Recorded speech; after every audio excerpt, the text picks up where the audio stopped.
नाजरीन, आप देख रहे हैं अररिया लाइव। मैं हूं आपका मेज़बान मोहम्मद जसीमुद्दीन। बल्दियाती इंतखाबात 2022 के नगर परिषद के चेयरमैन उम्मीदवार परवेज आलम ने आज अपने घर पर प्रेस कॉन्फ्रेंस की और मैनिफेस्टो जारी किया। मैनिफेस्टो जारी करने के बाद उन्होंने क्या कहा प्रेस कॉन्फ्रेंस में, देखते रहिए अररिया लाइव। कि मैं अररिया नगर परिषद क्षेत्र से मुख्य पार्षद पद का प्रत्याशी हूँ।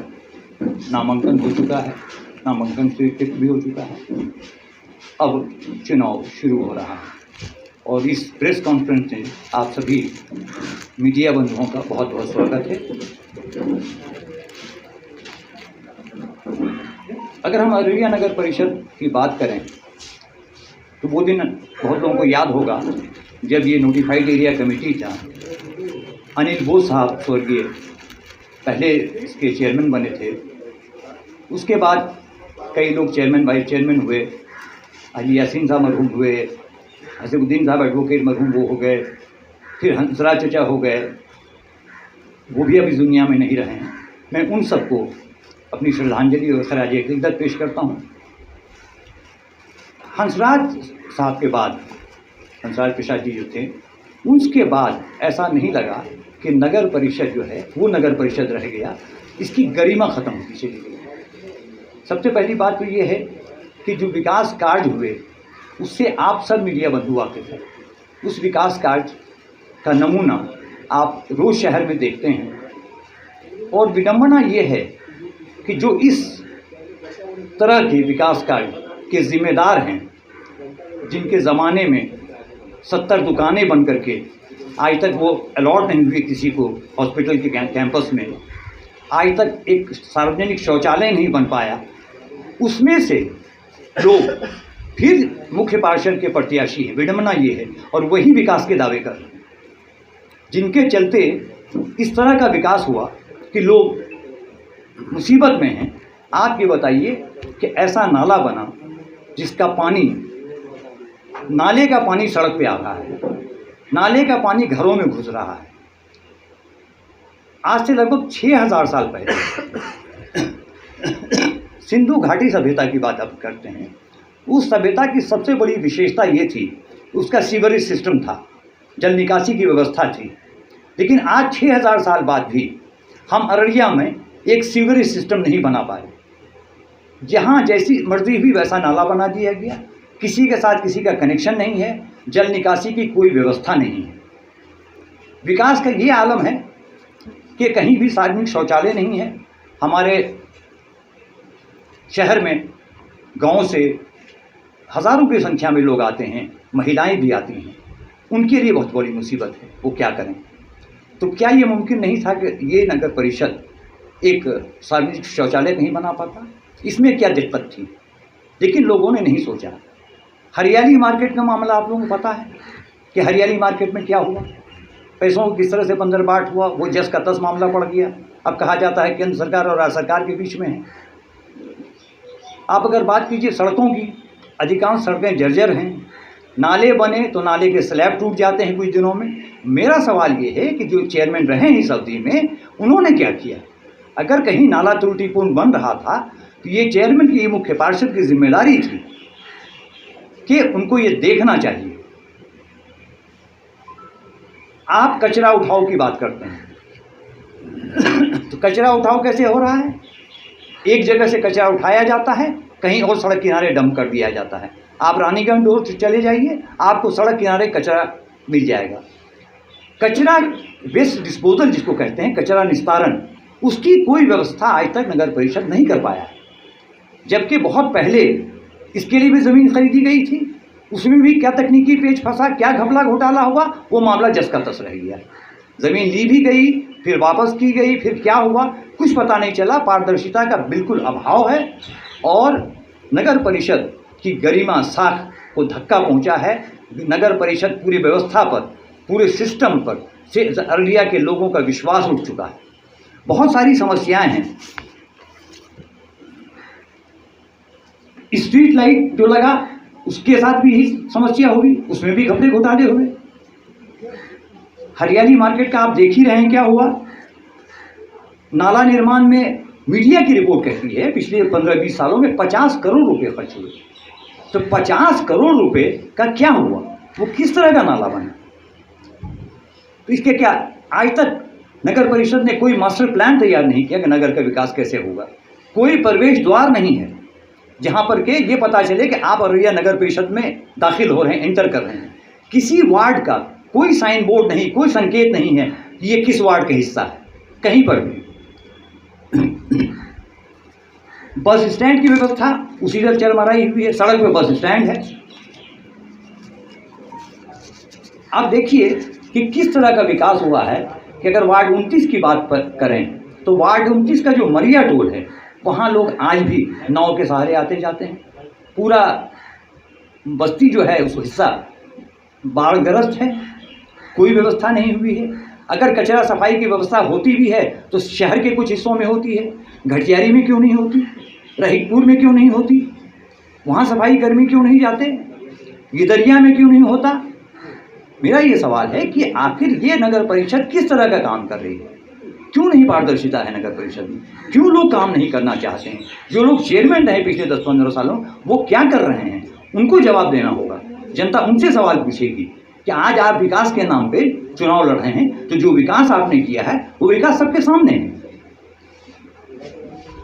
अब बताइए कि फुटकर दुकानदारों के लिए कोई व्यवस्था नहीं हो पाई। जो फुटकर दुकानदार हैं उसके लिए कोई वेंडिंग जोन तो बना देते, आप एक व्यवस्था कर देते कि लोग वहाँ बैठ के अपना सामान बेचते, 200-250 रुपये कमा के रोज दिन में लेके जाते, लेकिन उनकी कोई व्यवस्था नहीं है। ट्रैफिक के जाम की अलग व्यवस्था है, आए दिन ट्रैफिक जाम एक छोटे से शहर में लगा करता है। चांदनी चौक चले जाइए, अस्पताल के पास चले जाइए, उसकी कोई व्यवस्था नगर परिषद नहीं कर पाया। उससे कैसे निजात मिले।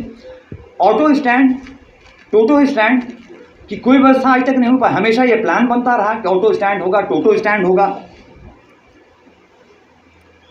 एक मामला ये है, हालांकि शायद वो नगर परिषद का नहीं आता हो, लेकिन नगर का है, ये शवदाह गृह है। शवदाह गृह का निर्माण भी काफ़ी समय से लंबित है। वो जो पहुंच पद भी नहीं है वहाँ तक, पैसे भी लगे हैं उस पर, वो भी उसके तरफ भी किसी का ध्यान नहीं जा रहा है। और टैक्स वसूला जा रहा है, वाटर टैक्स भी वसूला जा रहा है। जलापूर्ति कहीं शुरू ही नहीं हुई अब तक, लेकिन वाटर टैक्स वसूला जा रहा है आपसे। तो यह सारी समस्याएं तो हैं, समस्याएं अनगिनत हैं, लेकिन मेरा ये कहना है कि समस्याओं के जनक ही अब उन समस्याओं के समाधान का दावा करते हुए मैदान में उतर रहे हैं। ये बहुत अजीब विडंबना है। कोई कह रहा है कि छल अब बर्दाश्त नहीं, यानी पहले बर्दाश्त था क्या, अब बर्दाश्त नहीं। पहले भी तो आप पद पे रहे हैं भाई, पार्षद, उप मुख्य पार्षद तो आप रह ही रहे हैं, लेकिन कहा जा रहा है कि छल अब बर्दाश्त नहीं। तो मेरा ये कहना है कि मैं इसलिए चुनाव में आया कि मैंने बहुत दिनों तक इन समस्याओं को देखा है, एक मीडिया कर्मी की हैसियत से भी देखा, एक शहर के नागरिक की हैसियत से भी देखा कि समस्याएं क्या हैं। और सिर्फ मैंने समस्याएं नहीं देखी, मैंने समस्याओं के निदान का एक रूपरेखा मैंने तैयार कर रखा है। अगर मैं आप लोगों के से जनता ने मुझे आशीर्वाद दिया अपना और मैं जीतकर मुख्य पार्षद बन पाया, तो मेरा एक पूरा मैनिफेस्टो है जो आज मैंने जारी किया है। मैं इसके आधार पे काम करूंगा, इसके अलावा भी अन्य काम जो है वो मैं करूंगा। लेकिन ये ज़रूरी है कि शहर की व्यवस्था बदले, लोगों को ये पता चले कि वो औरैया नगर परिषद में प्रवेश कर रहे हैं, साफ सफाई की समुचित व्यवस्था हो, शौचालय बनना बहुत ज़रूरी है, चिल्ड्रन पार्क नहीं है, बच्चों के खेलने के लिए कोई चिल्ड्रन पार्क नहीं है, बुज़ुर्गों के लिए कोई पार्क नहीं है। अब तक किसी ने ध्यान नहीं दिया कि ये ज़रूरी चीज़ें हैं। अनुमंडल की लाइब्रेरी है, आप जाके देखिए उसकी क्या व्यवस्था है। वहाँ प्रशासन की तरफ से अखबार भी नहीं आता, एक मैगज़ीन नहीं आता, कंपटीशन की लोग तैयारी करते हैं। मैं गया हूँ, वहाँ बच्चे बीपीएससी, रेलवे, बैंकिंग सबकी तैयारी करते हैं, लेकिन वहाँ 2 अखबार नहीं आता। प्रशासन ने कोई व्यवस्था नहीं की है, कोई मैगज़ीन नहीं आता, जबकि सभी बच्चे बहुत मेहनती हैं।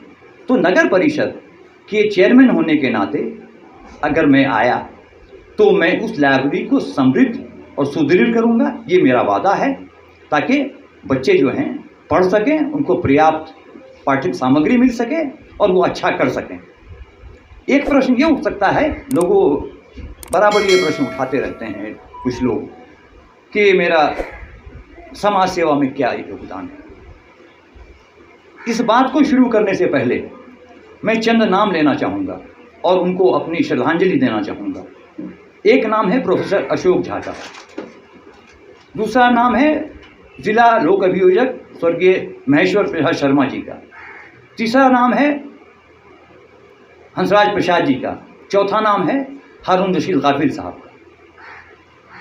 सन 90 के दशक में जब मैं वापस घर लौटा अपनी नौकरी के बाद, अपनी पढ़ाई के बाद, तो जब साक्षरता अभियान की शुरुआत हुई, संपूर्ण साक्षरता, उत्तर साक्षरता, सतत शिक्षा, इस सब में मेरा सक्रिय योगदान रहा है। अभी भी कुछ हमारे साथी रहे हैं, जिसमें कमर साहब हैं, चंदन कुमार लालू जी हैं।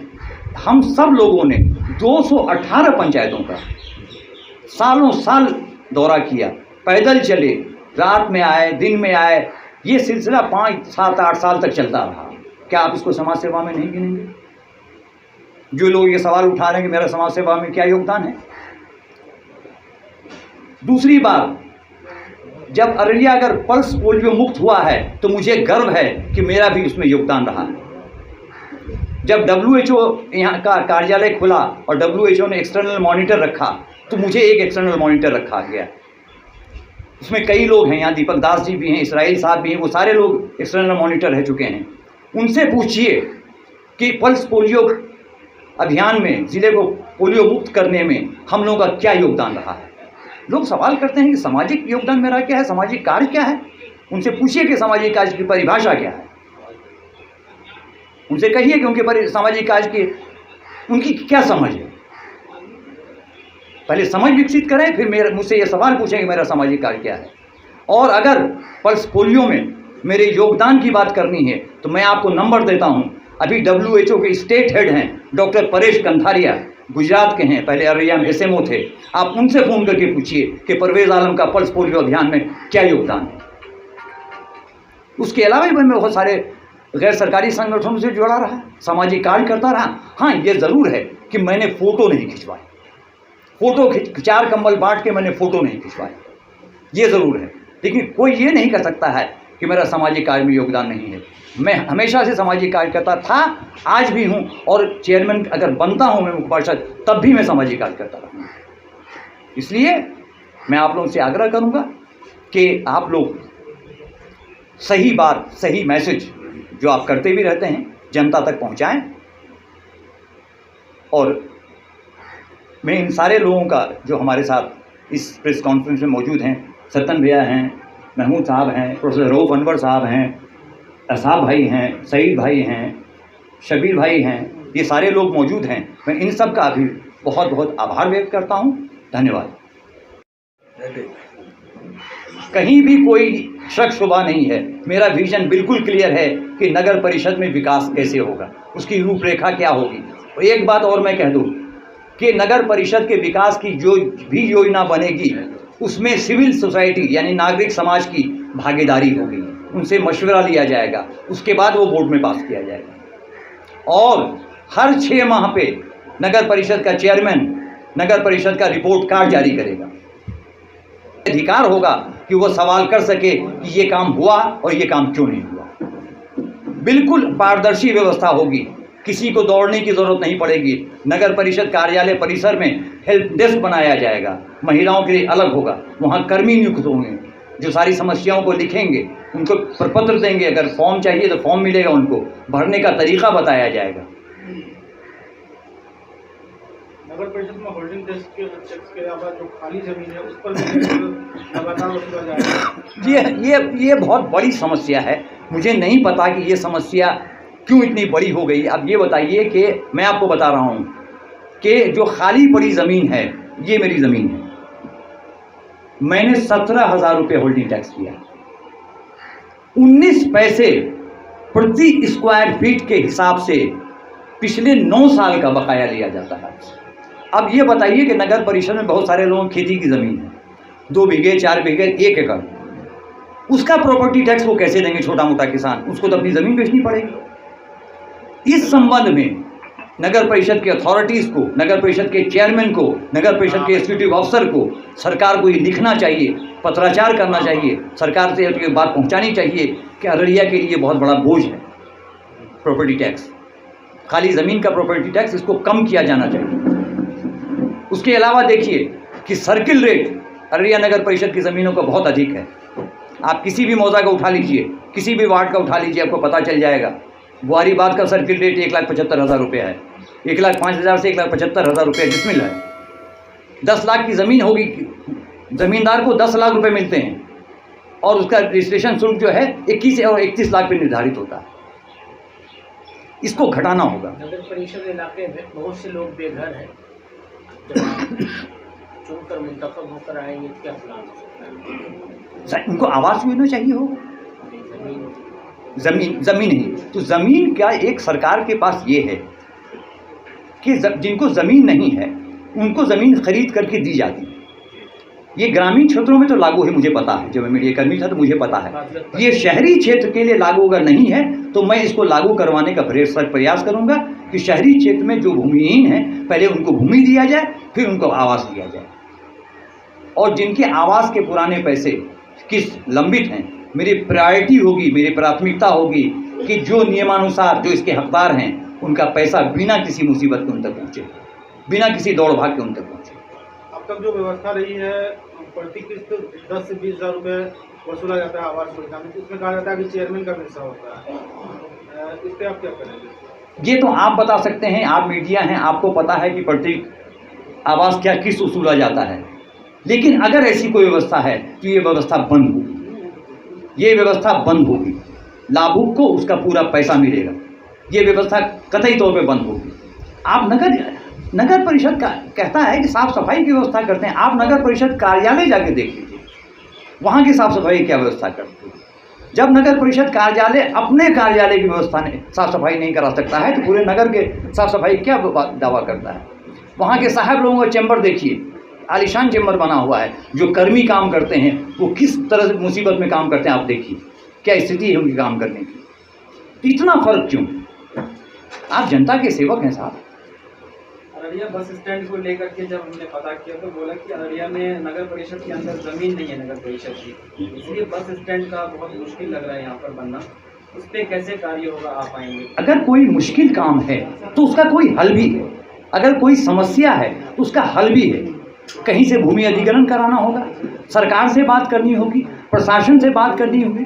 भाई ये प्रशासन की भी तो चीज़ है, ये ज़िला की भी तो चीज़ है, इससे नगर परिषद का थोड़ी है। लेकिन नगर परिषद को ये पहल करना होगा। बहैसियत चेयरमैन अगर मैं चुना जाता हूँ तो मैं पहल करूँगा कि बस स्टैंड, बाज़ाब्ता बस स्टैंड बने, वहाँ भी सार्वजनिक शौचालय नहीं है। एक चलन शौचालय वहाँ बनाया गया था लेकिन वो भी बेकार का, किसी काम का नहीं है। तो ये सारी समस्याएँ हैं जिन पर मैं काम करूँगा। मरिया टोला शहर से बिल्कुल कटा हुआ है, अगर आप आते हैं तो क्या काम करेंगे? देखिए मरिया टोला के लिए बात यह है कि मरिया टोला जो अभी महानंदा बेसिन फेज़ 4 है, इसका काम जब शुरू होगा, अभी इसका भूमि का सर्वे हो रहा है, उसमें एक पुल की भी बात है। मैं ये देखूंगा अगर वो पुल नहीं है तो मैं उस डीपीआर में जिस स्तर तक मुझे जाना पड़े मैं एक पुल निर्माण के उसमें जुड़वाऊंगा और पुल निर्माण जल्द से जल्द करवाऊंगा। और वहाँ की जो सड़कें जर्जर हैं, जो स्ट्रीट लाइट्स अंधेरे में हैं, वो पूरा उसी तरह होगा जैसे अन्य वार्ड होता है। मरिया टोला या घटियारी कहीं भी असमानता नहीं होगी। आरएस को विकास में योजनाओं में बराबर की हिस्सेदारी मिलेगी। वहाँ का जो मंडी है वो सुव्यवस्थित होगा, कोई भी क्षेत्र भेदभाव का शिकार नहीं होगा। किसी भी रूप में, जाति, धर्म, समुदाय, संप्रदाय, किसी के रूप में अगर मैं जीतता हूँ तो मैं सबका चेयरमैन हूँगा, सबका मुख्य पार्षद हूँगा। मेरे लिए सब बराबर होंगे। जिन्होंने मुझे वोट दिया, जिन्होंने मुझे आशीर्वाद दिया, जिन्होंने किसी कारण चाहने के बावजूद भी मुझे वोट नहीं दिया, या जिन्होंने किसी दूसरे को अच्छा समझा, लेकिन अगर मैं जीतता हूं तो ये सारी बातें खत्म हो जाएंगी। मैं सबके लिए एक तरह से काम करूंगा, कोई भेदभाव नहीं होगा, किसी भी आधार पर भेदभाव नहीं होगा। 0 माइल बस स्टैंड है बना हुआ, जो ना तो नगर परिषद गद्दी के मेरे अंदर है और जिला परिषद भी गद्दी के मेरे अंदर नहीं है। देखिए ये तो तय है कि वो नगर परिषद के अंदर नहीं है, क्योंकि नगर परिषद की सीमा यहीं पे खत्म हो जाती है। डॉक्टर नेहर हबीब से आगे जाके नगर परिषद की सीमा खत्म हो जाती है। लेकिन वो एक समस्या है, उस समस्या का समाधान किसी न किसी स्तर पर तो निकलेगा। विधायक जी से बात होगी, माननीय सांसद जी से बात होगी, सरकार से बात होगी, जरूरत पड़ेगी तो मुख्यमंत्री जी से बात की जाएगी, जो विभाग है उससे बात की जाएगी। समस्या अगर है तो समस्या का समाधान भी है। शर्त यह है क्या हम समाधान चाहते हैं। अभी तक यही हुआ कि समस्या लोग पैदा करते रहे और अब विकास के दावे कर रहे हैं। Thank you.